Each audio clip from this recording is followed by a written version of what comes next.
안녕하십니까, 바이커즈랩 김남구입니다. 오늘은 모토지 V85TT를 시승 중에 있습니다. 사실 V85TT가 출시된 거는 한 1, 2년이 지났습니다. 2020년에 처음 공개가 됐는데 아무래도 우리나라에는 유로5 모델로 출시가 되면서 약간 출시가 늦어진 감이 있는 것 같습니다. 국내에는 제가 대수를 말씀드리긴 좀 그런 것 같은데 상당히 소량 입고가 됐다고 하더라고요. 벌써 몇 대는 팔렸고요. 지금 남아있는 수량이 그렇게 많지는 않다고 하는데 운 좋게 시승차가 마련이 돼서 이번에 한번 타봤습니다. 타보니까 V85TT는 장점과 단점이 분명하게 나뉘어서 상당히 좀 이해하기도 쉽고 좀 정직한 모터사이클이라는 생각도 들었는데요. 그럼 먼저 디자인부터 살펴보도록 하겠습니다.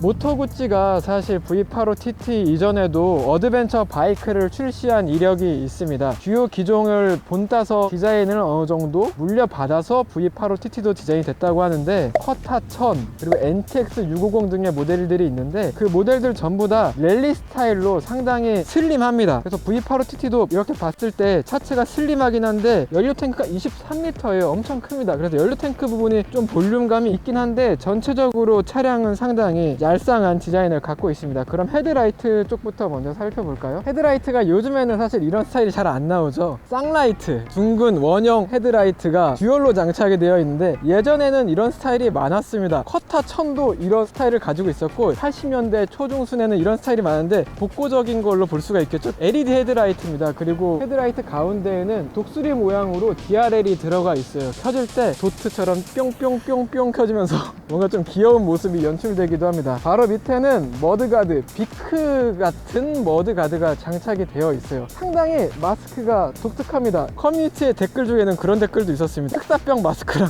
비슷하게 생겼다고 해서. 근데 흑사병 마스크는 상당히 좀 무섭고 섬뜩하게 생겼잖아요. 무섭거나 섬뜩하고 괴괴하진 않고 좀 귀엽게 생겼습니다. 어드벤처를 지향했기 때문에 기본적으로 어드벤처가 갖춰야 할 파츠들을 갖추고 있습니다. 이쪽에는 언더카울이 장착이 되어 있고요. 이쪽에 너클가드도 꽤 튼튼해 보이는데 장착이 되어 있습니다. 휠은 스포크 휠이고 19인치, 17인치입니다. 그리고 튜브리스 휠이 장착이 되어 있고요. 브레이크는 브렘보 레디얼 캘리퍼 4피스톤으로 320mm 더블 디스크가 장착이 되어 있고요. 도르식 포크가 장착되어 있습니다. 뒤쪽에도 마찬가지로 브렘보고 이쪽은 2피스톤 캘리퍼가 장착이 되어 있고, 그리고 뒤쪽은 좀 특이한 부분은 서스펜션이 이쪽은 머플러가 장착이 되어 있고 원래 모노쇼크 업서버라고 해도 가운데 이렇게 장착이 되어 있는데 얘는 스쿠터처럼 이 한쪽에 치우쳐져 있어요. 어드벤처 모터사이클이 이런 경우는 잘 없거든요. 그래서 서스펜션 레이아웃이 주행 질감이나 탔을 때도 뭔가 영향을 줄까 싶긴 했었는데 타보니까 전혀 이질감은 없었습니다. 그런 부분에서는 상당히 만족스러웠는데 허점이라고 해야 될까요? 이 모터사이클이 정말 치밀하게 설계되어 있지 않다는 생각이 들었던 거는 앉았을 때 이게 RS660에서도 그랬었는데 이쪽 힐 그립을 하는데 좀 부자연스러웠어요. 이렇게 딱 밀착되는 느낌이 아니라 조금 다리를 벌리게 되더라고요. 지금 이쪽은 그나마 나은데 이쪽 안 보이는 쪽에 지금 대보면은 왜 여기에 다리가 걸리지? 라는 생각이 들고 스탠드 쪽으로 뒤꿈치가 밀착이 되는데 상당히 덜덜덜덜 떨립니다. 발, 코 끝이 약간 벌어지게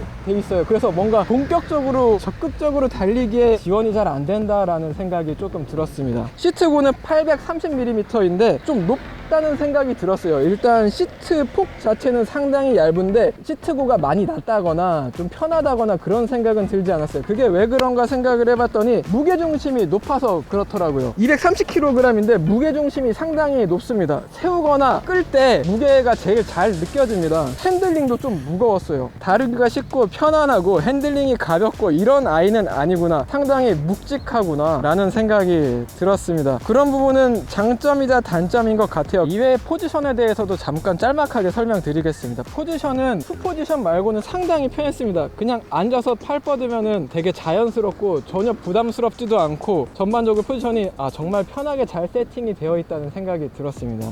조금 디테일한 부분에서 아쉬운 점은 있지만 엔진은 정말 재밌었습니다.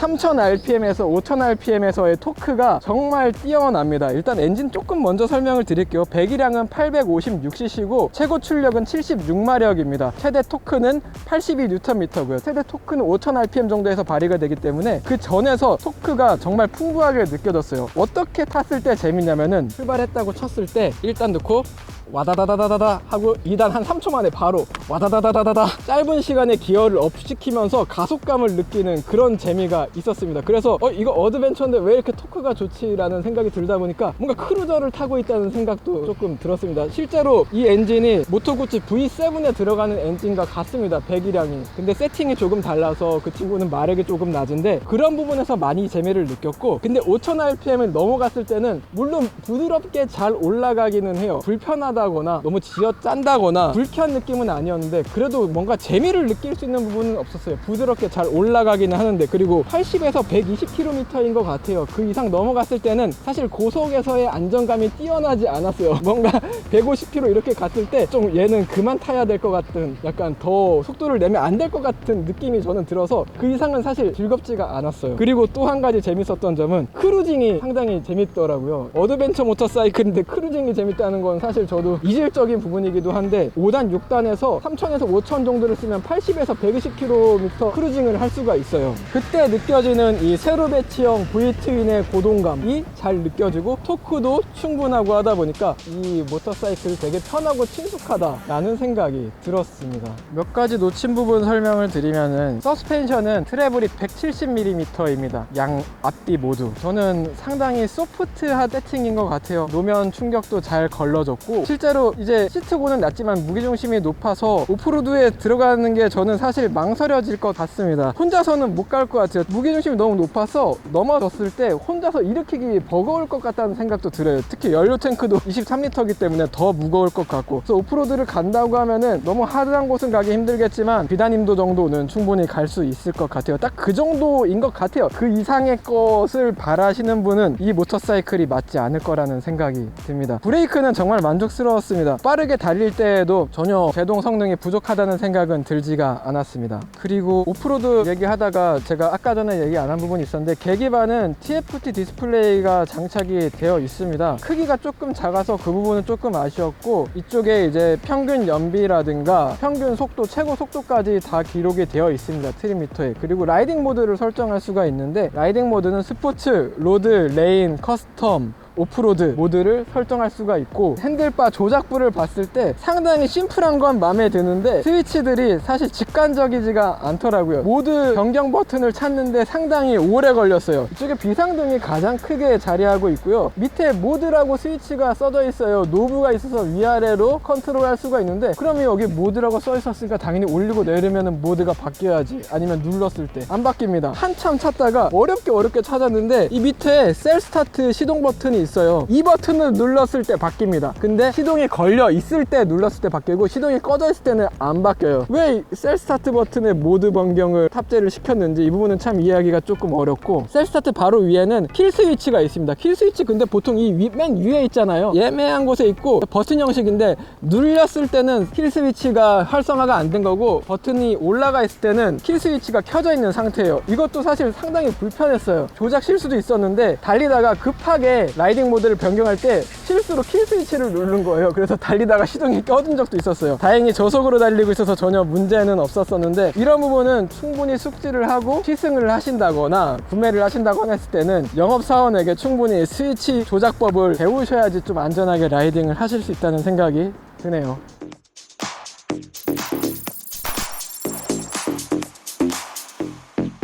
총평입니다. 저는 재밌게 느꼈습니다. 상당히 편안하고 엔진이 주는 즐거움을 느끼기 좋았습니다. 이런 모터사이클이 지금 없는 것 같아요. 어드벤처 모터사이클인데 공랭식 엔진을 탑재했다? 일단 없죠. 게다가 세로 배치 V트윈이에요. 이것도 없어요. 폭발 간격은 V트윈인데 엔진 레이아웃은 박스에 가깝기 때문에 주행 질감에서 오는 즐거움이 상당히 있었어요. 다른 바이크에서는 찾아볼 수 없는 매력이 많이 담겨있는 모터사이클이라는 생각이 들었어요. 따라서 고성능 성능을 지향하거나 본격적으로 오프로드 라이딩을 즐기고 싶은 분들에게 이 바이크는 맞지 않을 것 같고요. 레트로한 무드를 느끼고 감각적인 엔진 필링을 원하면서 공랭식 엔진을 선호하고 편안한 포지션을 선호한다 라고 하면은 이 포지셔닝을 갖고 있는 모터사이클은 거의 없을 것 같다는 생각이 듭니다. V85TT만의 재미나 특색이나 장점을 이해하시는 분들에게는 정말 좋은 모터사이클이 될 거라고 생각이 들고, 그러지 않은 분들에게는 별 매력이 없겠죠. 근데 저는 그 매력을 찾은 것 같아요, 시승을 하면서. 물론 단점이 있지만 그런 단점을 상쇄할 만큼의 매력이 분명히 있는 것 같아서 관심 있으신 분들은 한번 타보시면은 요즘 바이크 같지 않네 라는 생각이 들 수도 있고, 정말 독보적인 매력이 있구나 라고 생각이 드실 수도 있을 것 같다는 생각이 듭니다. 마무리 짓도록 하겠습니다. 지금까지 바이커들의